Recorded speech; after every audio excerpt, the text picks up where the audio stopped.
Good morning. Good morning. My hair's still crazy, I swear.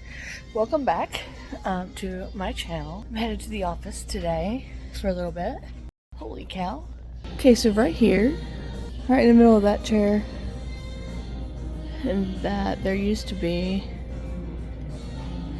a jewelry place that did like piercings and stuff. Weird. I swear, stuff like closes. They close and open so fast here. People are opening their stores, so the gates are really loud coming up. And for some reason, the music in the mall, it's popping today. It's loud. So on that note, I guess I'll finish this up once I get into the office. Hello, I'm back at the office. So, sorry about the walk-in there and the extremely loud music in the mall. They're just really tooting that horn today. For some reason, our mall music, or like they like to call it, Muzak, that's a program they use, is called Muzak, to listen to, like, that does the mall radio. Yeah. Anywho's, it's really loud, and I don't know why. It's normally decent, but for the last couple of days, it has been on top tier levels of sound. Sound? Music? Volume? You know what I mean. Two things I'm going to go over with you. One, at the very end, I'm not sure if I'm going to do it. It's just a thought. A thought is all. But the first thing I want to tell you guys is about a scary story, since it is Halloween. Or, it's not Halloween now, but it's coming up on Halloween. It is the 26th of October right now when I'm filming this, so it's getting there. It's getting very close to October 31st. Halloween. Those of you who do not know, I am an account manager for a company called Paranormal. It's a company located in West Virginia where I live. So not only am I an assistant manager at the T-Mobiles until I graduate college, but I'm also the account manager for Paranormal. Yeah, so needless to say, I believe in ghosts and spirits and all that good stuff. So I kind of want to tell you a story. I used to be extremely skeptic. My mother has always been involved with paranormal in some way. She actually worked with a separate team away from Paranormal, but somewhere completely different here in West Virginia, and she was part of their investigation team. Even when I was a kid, she was a part of this team, right? And again, I was always a skeptic until I came face to face with a ghost. That sounded like the intro to freaking Ghost Adventures when Zak Bagans introduces himself. I'm not sure if I can put a clip in of that, but if so, here's the clip of Zak Bagans introducing himself. And he's like, "Hi, I'm Zak Bagans. I never believed in ghosts until I came face to face with one," or something along that way. But yeah, here's the clip and why that was so similar to what I said. My name is Zak Bagans. I never believed in ghosts until I came face to face with one. Anyway, starting back the video. I've always been kind of skeptic. But yeah, genuinely, I became not a skeptic very, very quickly, needless to say. I had a few experiences, actually. I used to live in an old brick house that was very haunted. It was on a main street, which is why we were like, oh, it's not haunted. Don't believe that. This house was built in the early 1900s. They had a cellar in the house still.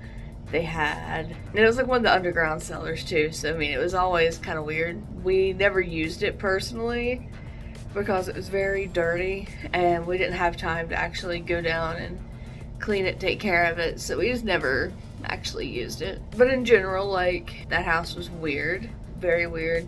We lived there for a few years. We moved out in 2 days.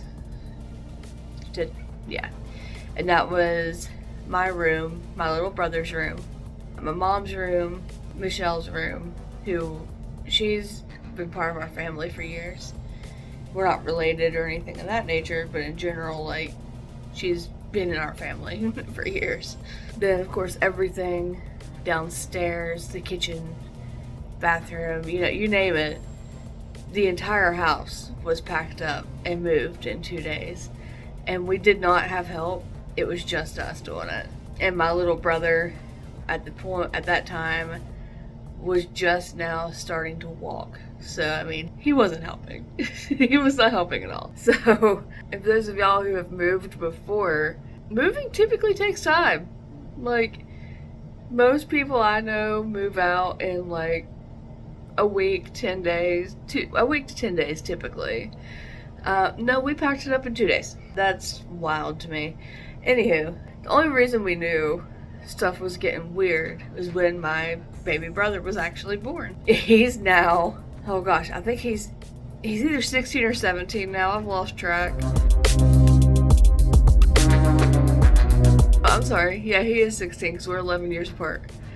And I'm 27. Sad. Oh, brain is not working today. It's having trouble remembering. So we were in this house for many years. My baby brother was born. And that's when things started to go weird because he had his own separate crib room. And in that room, he had a little TV when he got older. We also used it to like play music over and things like that for him to sleep. And then we also had his little toys and stuff that was set up on an old heater. Now that heater was never used. It was just there when the house was built. We never took it out. But we actually had base heat. We never used the actual heater. And it was one of the metal, I can't think what the names are. They're metal tall. There's a gas heater plugged in, it was like into the wall. It was one of those. So we actually put a little, kind of like a little shelf on top of it and stored his toys, his baby wipes, you know, stuff like that on that shelf. It was very interesting how we had everything set up. But in general, he would always sleep in his crib at night. He had a monitor that we could listen for him in case he woke up, stuff of that nature. So one night, my mom actually caught an image, which I wish I was able to show you guys this. I really do. But there's literally, I don't know if there's a way to pull the footage off of the baby monitor. I don't think there is. That was about 16 years ago, so I really doubt that she even has that still. But regardless, she caught an image of what looked like the shape of a woman wearing a Victorian style maid dress, which is a little bit weird considering time frame, because I mean Victorian era not so much. Even if you take account for when the house was built in the early 1900s, it's still not right. That's what it reminded us of, was the old Victorian maid outfits. And she had that on and she was standing over my brother's crib. Needless to say, Mom saw that, ran into his room, and there was nothing there. So that's the first thing that we started noticing. And she wasn't like hurting him or anything like that. She was just sitting and watching over him. It was actually kind of cool. There was that. Also, his toys would be strung across the room. And you would see him on the monitor. He would be in his bed, but you would see the toys fall off the shelves. You'd see them move around on the floor, you know, things of that nature. But from where she was not trying to hurt anybody, she was just watching, we continued to stay in that house. After that, there was a little girl that started showing up in the house as well. The little girl used to stay in my room. That exciting. And it was really funny because I had a TV in my room. I was one of those kids that couldn't sleep without a TV.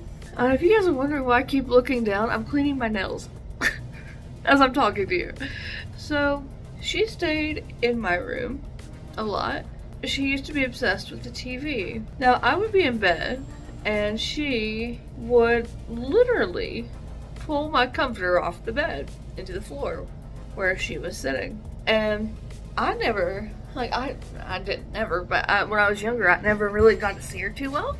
Like I would wake up and you know, if you're on the bed for a while, your comforters, like if you sit on top of your blankets, it has like a little divot in it, right? Where you were sitting. That's what would happen. Is I would look at the floor where my comforter fell off, pull it back, you know, start trying to pull it back up, and there would be a divot, like someone was sitting in front of the TV. And, you know, I didn't really think of it. I was a kid. You know, nobody really thinks about it until later in life.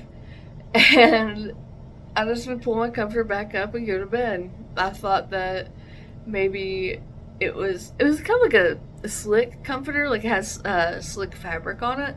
So I thought maybe it just kept sliding off the bed at first. Until one night, I went to bed and I turned the TV off. I wasn't feeling well. I had a really bad migraine. So I just went ahead and turned the TV off for the night, and I woke up to the sound of it turning back on. And I was like, that's weird. And I woke up and I was kind of like in a day's sleep, if that makes sense. Like, I was awake, but I was so tired still. I woke up and was looking for my remote. I looked up towards the TV and I saw the little girl, actually saw her this time, sitting in the floor watching my TV. And she just looked like a little kid. There was nothing specific about her, nothing like she looked like from a different time frame, nothing like that. She just looked like a girl wearing a nightgown. And I freaked out. Like, I flipped out and called my mom. I was yelling at her, trying to get her to come into the room, flipping out. Mom flipped the lights on and she was gone.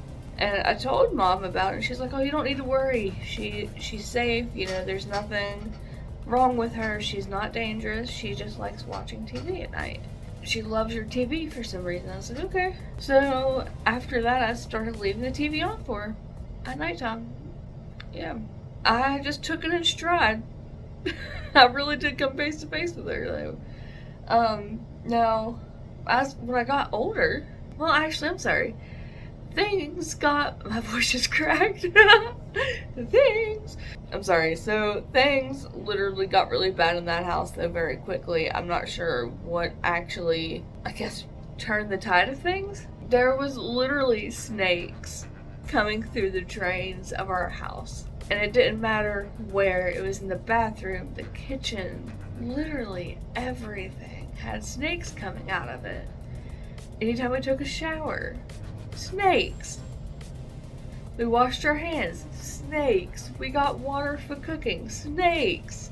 Now, I'm not sure if that was a paranormal based thing or if something natural was occurring in that house. I don't know. But the combination of everything, the snakes became too much. So we moved house. We moved into a second house that coincidentally was also haunted. Yep. Let me know. Some crazy things happened, including an animal dying. There was some injuries that occurred to our family. There was getting rushed in the hallways by the entity, things of that nature. So if you want to know more about that one, let me know in the comments and I'll do a second video on that one. On to the next thing, which is the thing that I'm thinking about doing. I don't know if I'm going to or not. I'm thinking about changing the name of this channel. Emily Games has always been my tagline for everything. Like my TikTok is that, my Instagram's that, my Twitch is that right now. It's what I actually stream under is Emily Games 95.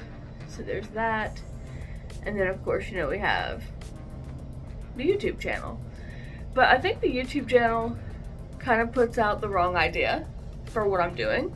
I have uploaded some clips of when I was gaming. It was from my Twitch stream, actually. I did a Harry Potter video of some funny moments that happened, which you're more than welcome to go check out. But in general, I uploaded that, but past that I haven't uploaded anything in regards to gaming.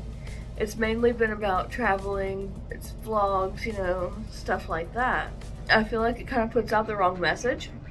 I don't know if I'm going to change it because, yeah, I don't know. Something just doesn't feel right about it, especially because this channel is going to be built around traveling and experiences, things like that. And of course my daily vlogs like this, where I talk to you guys, tell stories, things of that nature. And I just don't feel like, I don't know, it's hard to explain. I just don't really feel like the name of this channel fits what I'm doing. And I know it's like really super early to do this. I'm thinking about it. Let me know what you think to see if it's worth keeping the name, because that's what everything else is. or if I should do something special for this channel, like a separate name based on my travels, experiences, you know, things of that nature. Let me know what you think. I'm okay with anything. Now, my Twitch, I'm definitely going to keep the same name, 100%. My TikTok, I might end up changing it later, I don't know, but right now I'm keeping it same as my Instagram. So it's really just the name of the YouTube that I'm concerned about, I guess you could say. Yeah, I don't know. Also, I want to take the time to thank our subscribers that we got recently. I got some emails the other day that said we got a couple of subscribers, so I just want to take time to thank you for that. I hope you enjoy the rest of this. I know today's video was a little bit boring and just different in general, but I want to thank you guys for hanging around and watching. And I'm really glad you guys liked the Ohio series. It was a lot of fun to actually film and do. I really loved it. It actually took you to a couple of my absolute favorite locations, so I'm really glad you guys enjoyed that. But yeah, overall, I just want to take the time and thank you all for supporting me and for joining this lovely journey. Yay! Alright, thank you guys so much, and I hope I will see you guys very soon in another video. Alright, bye! Mwah. I don't know what that was.